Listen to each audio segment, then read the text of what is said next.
नमस्कार, मैं साक्षी और आपका स्वागत है द प्रिंट लाइन्स में। भारत और नेपाल के बॉर्डर पर बसा श्रावस्ती का एक ऐसा गांव है जो पूरी तरीके से खुला हुआ है। जी हाँ, आपको बता दें कि इस गांव का आधा हिस्सा भारत का है तो आधा हिस्सा नेपाल का। इस गांव के बीच दोनों देशों को बांटने वाला एक पिलर तो लगा हुआ है, लेकिन भारत से नेपाल और नेपाल से भारत कोई भी आसानी से आ जा सकता है और उसे रोकने वाला कोई नहीं है। जहां एक तरफ बीते कुछ दिनों में श्रावस्ती के पड़ोसी जिले गोंडा में कई सारे आईएसआई के एजेंट पकड़े गए, तो दूसरी तरफ श्रावस्ती के भारत नेपाल बॉर्डर पर बसा घरदौरिया गांव उस समय संदिग्ध नजरों से देखा गया। जहां गांव का आधा हिस्सा भारत में मौजूद है तो आधा हिस्सा नेपाल देश में मौजूद है। इन सब में सबसे बड़ी बात यह है कि गांव में जहां दोनों देशों को बांटने वाला पिलर लगा है वो पूरी तरीके से खुला है। ऐसे में माना जाए तो भारत नेपाल का ये खुला बॉर्डर किसी भी देश विरोधी गतिविधियों को हमेशा दावत देता रहता है। यहाँ सबसे बड़ी बात यह है कि घरदौरिया गांव का आधा हिस्सा भारत में है और आधा हिस्सा नेपाल में है। वहां पर बॉर्डर को चिन्हित करने वाला पिलर लगा है और ना ही किसी तरह की वहां पर बैरिकेटिंग है और ना ही बॉर्डर पर तार की घेराबंदी है।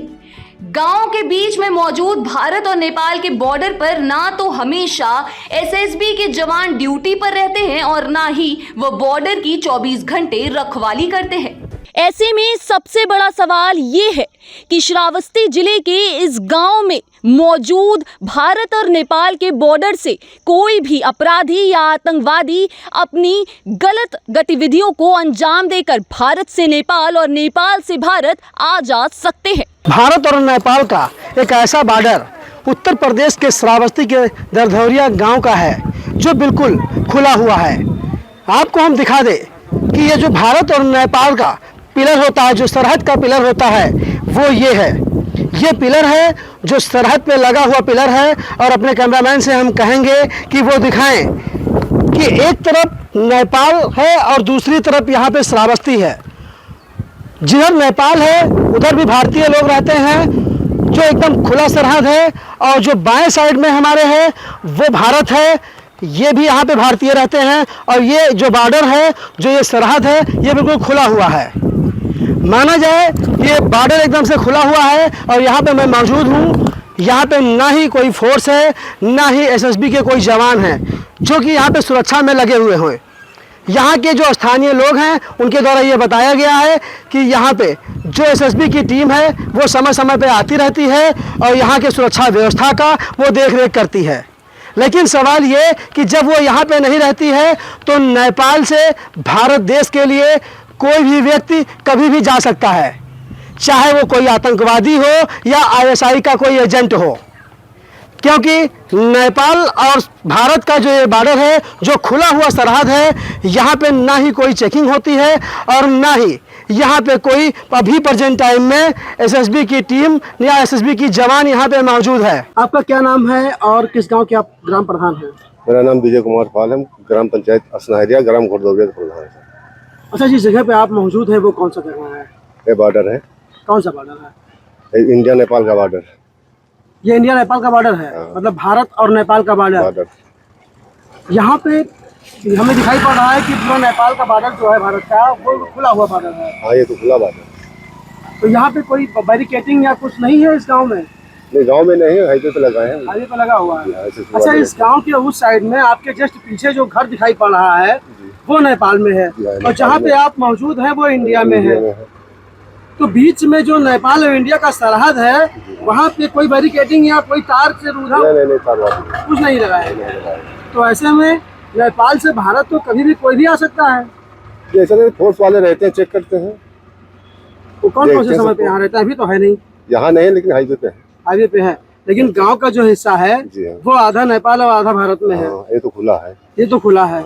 अब उस गांव से नेपाल की तरफ से इस गांव में कोई आ करके और भारत में आ जाए तो इस दौरान तो यहाँ पे कोई है नहीं, तो भारत में आ करके वो निकल जाएगा फिर। ऐसा नहीं, गांव वाले पहचानते हैं अपने एरिया के कैसे कौन लोग हैं। अच्छा प्रधान जी, ये बताइए भारत से नेपाल की दूरी कितने कदम की होगी? यहाँ 10 कदम। मतलब 10 कदम पे अगर आप उधर खिसक जाएं जी हाँ, तो कहाँ पहुँच जाएंगे? नेपाल, और 10 कदम इधर खिसक आए तो इंडिया। ये अच्छा ये बताओ, आना जाना यहाँ से वहाँ, जैसे नेपाल से भारत और भारत से नेपाल, जी हाँ, मतलब लोगों का आना जाना रहता हाँ, है आना कि नहीं जाना रहता? रहता है। कभी कोई चेकिंग? हाँ, चेकिंग होती है। अच्छा, जो उस तरफ लोग बसे हुए हैं वो भारतीय ही हैं हाँ, भारतीय। और इधर भी भारत के लोग हाँ, बसे इधर हुए भारत के हैं, लोग। तो इनके आने जाने में कोई रोक टोक? नहीं, कोई परेशानी ना है। कोई रोक टोक नहीं है। अच्छा, कुछ नेपाल के भी नेपाली लोग यहाँ रहते होंगे? नहीं, थोड़ा पहाड़ में, करीब पहाड़ में है उधर। तो वहाँ से वो लोग इधर से निकलते हैं नहीं निकलते हैं कभी? बहुत कम निकलते हैं। निकलते हैं। हाँ, निकलते हैं, बहुत कम निकलते हैं। उसमें से कुछ संदिग्ध लोग भी आ सकते हैं क्योंकि उनके साथ में आना जाना जब होता है हाँ, उनका, हाँ। तो आ जा सकते हैं वो। नहीं, उसके लिए फोर्स है ना हमारी, चेक करते हैं बराबर। जिसको नहीं, जैसे पहाड़ी मुल्क के लोग हैं, पहाड़ी आते हैं तो उन गाड़ी उनकी रोकी जाती है, बाइक चेक किया जाता है, फिर जाने देते अच्छा, रात के समय का क्या यहाँ पे रहता है? हैं। रात में फोर्स रहती है, गश्त करती है। पूरी रात रहती है यहाँ हाँ, पे? पूरी रात चलती है। लक्ष्मण प्रसाद आर्या, कहाँ रहते हैं आप? घरदौरिया, ये कौन सा जिला है? जिला श्रावस्ती, थाना मल्लीपुर। हमने ये सुना है कि यहाँ पे जो बॉर्डर है बिल्कुल 10 कदम पीछे है, तो कहाँ बॉर्डर है दिखाएंगे? थोड़ा सा जाके दिखाइए।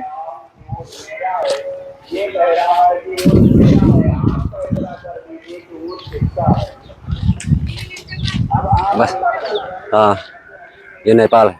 ये नेपाल है? हाँ जी। और इंडिया कहाँ पे है? इंडिया उधर है। आ जाइए इंडिया में। अब आप कहाँ पहुँच गए? अब इंडिया के बॉर्डर पर इधर इंडिया है। ये इंडिया हो गया। हाँ, इंडिया। तो ये भारत और नेपाल का जो सरहद है वो बीच में है। बस ये बीच ही में है? हाँ, बीच में है। ये जो पिलर लगा हुआ है ये बीच में है। यही है? हाँ जी। अच्छा, यहाँ पे कोई फोर्स नहीं दिखाई पड़ रही है? आवत है मगर टाइम से आते चले जाते हैं। कितने घंटे में आते हैं? आ जाते हैं 8-9 बजे तक आते हैं, शामों को सब आते जाते रहते हैं। अच्छा, तो वो उधर नेपाल है, इधर इंडिया है? इधर इंडिया है।